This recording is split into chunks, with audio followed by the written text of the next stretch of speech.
هفته خبر تو خبر داره براتون. از بوفالوی ولایت که به دست و پا افتاده تا هم جسم لط و پار شده عظما رو سرپا کنه، همین که بسیجی‌های ریزشی دل بده. اگر شما در مرعا و منظرتون تجاهر به فسق دیدید، به عنوان یک عبادت ارزشمند روز ماه رمضان نهی از منکر کنید، جلو فسق فاسق رو هم بگیرید ولو با شما هر برخوردی بشه. اگر با شما برخورد بد کردن، ثواب شما در درگاه خدا بیشتره. بعد از اینم بسیجی‌ها کلیپ ضبط کردن تا همدیگه رو به مردم آزاری تشویق کنن. باور کنید وضع مملکت خراب نیست، وضع ما خرابه. مایی که با دیدن گناه سکوت میکنیم، گاهن خودخوری میکنیم و بعدش هم دیگه برامون عادی میشه، خودخوری هم نمیکنیم و رد میشیم. اما ته خط این بلا سرشون اومد.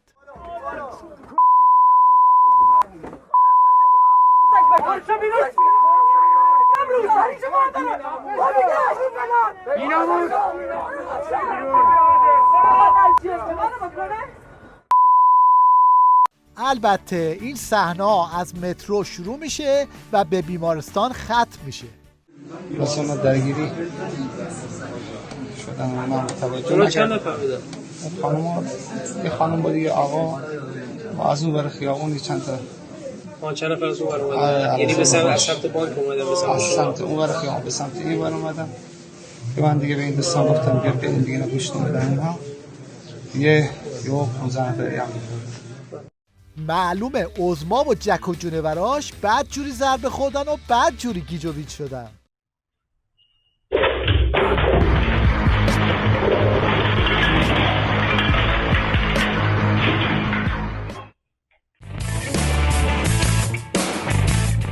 این وسط خبیثی هم مشغول اراجیفگویی‌های خودشه و آمار چپندر قیچی میده.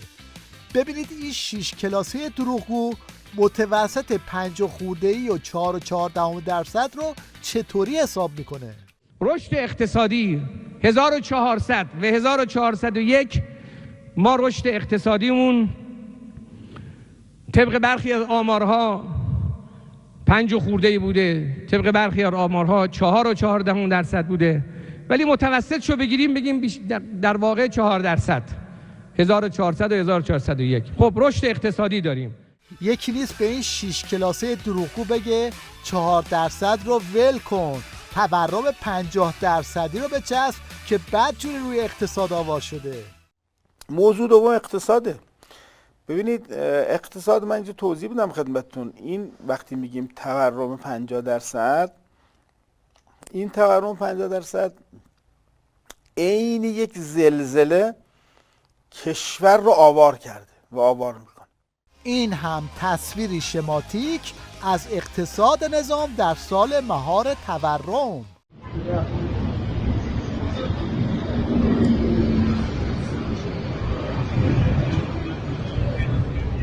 بعد حالا تو این وضعیت آخوندا دنبال خرید خونه تو کوفن.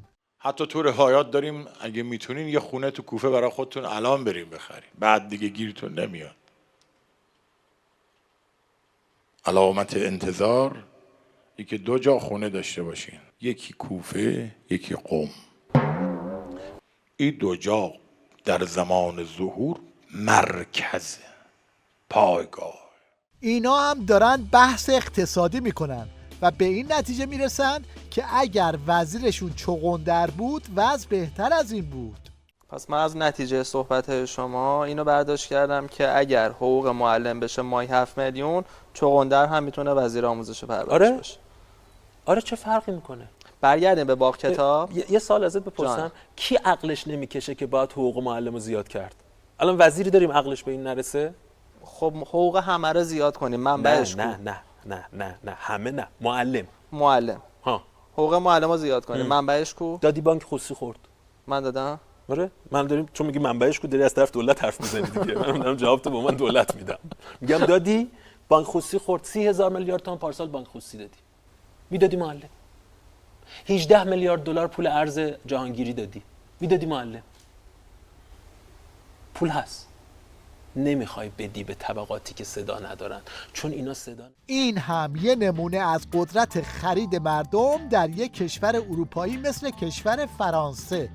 قضاوتش با خودتون. این یه 50 یورویه، کمترین درآمد روزانه داخل فرانسه. بریم ببینیم چقدر قدرت خرید داره.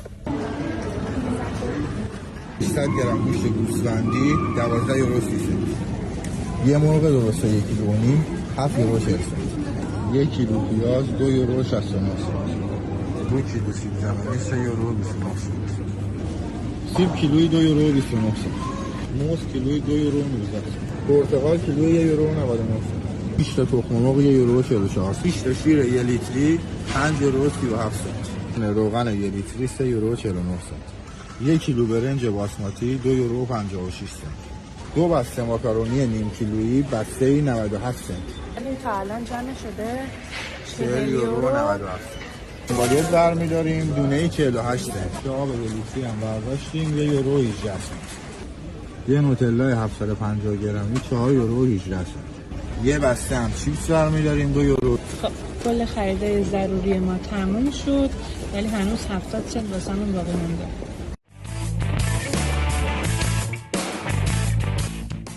عظمای مشنگ یه پای خودش و نظامش لب گوره، بعد ببینید چه خالی بندیایی براش میکنن. حاج آقای عسکری بگم در مورد رهبری. نمیدونم دوستان فرصت داریم ولو چند دقیقه. چند دقیقه نیست اصلا. 2 کلمه است. ایشون فرمودن که من همیشه نقشه تا 50 سال آینده رو میکشم. اما وقتی خدمت رهبری رسیده بودن با ایشون دیگه مثلا مفصل‌تر صحبت کرده بودن، گفته بودن ایشون تا 100 سال آینده رو در نظر میگیره. اهل مبالغه این حرفا نبودن. من تا 50 سال آینده رو فکر میکنم که ما چیکار کرد. ایشون تا 100 سال آینده رو. خب خیلی نکته مهمیه. برنامه ریزی های عظما یه چیزی تو مایه های برنامه ریزی این بابا برای خوردن این کیکه.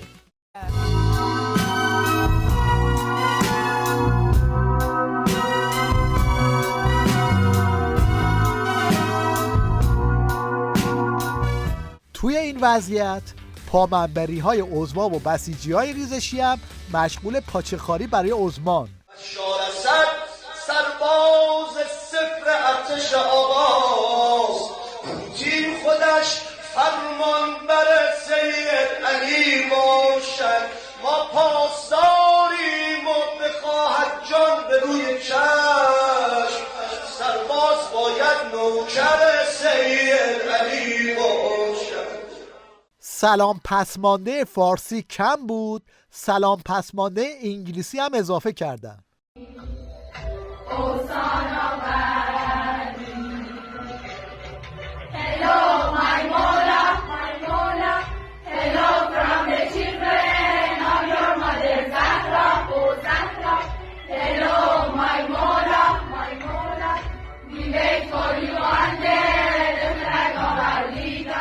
از این مسخره بازی ها میشه فهمید که این روزا ماشین عظما بدجوری به پت پت افتاده.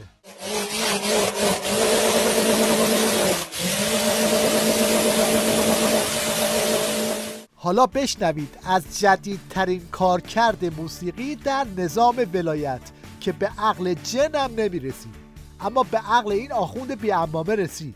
به خصوص خیلی ها میگن خونه ما کدره، خانه ما احساس میکنیم رفت آمد شیاطین زیاده، که طبیعی هم هست. خونه هایی که زمینه ورود شیاطین در او هست میان، چرا نیان؟ و در نتیجه انسان یک زمینه ورود شیاطین یعنی چطور؟ یعنی در اون خونه گناه انجام بشه، به خصوص آهنگ و ساز و تنبور خیلی شیاطین. چون اینو کردن با روایت، با سلیقه نیست. اون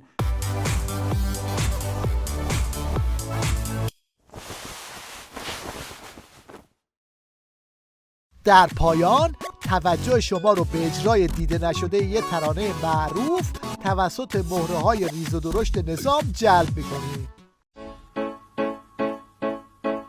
I see a little silhouette of a man. Scaramouche, Scaramouche, will you do the fandango? Thunderbolt and lightning, very, very frightening me. Galileo, Galileo. Galileo, Galileo Figaro. Magnifico! I'm just a poor boy, nobody loves me. He's just a poor boy.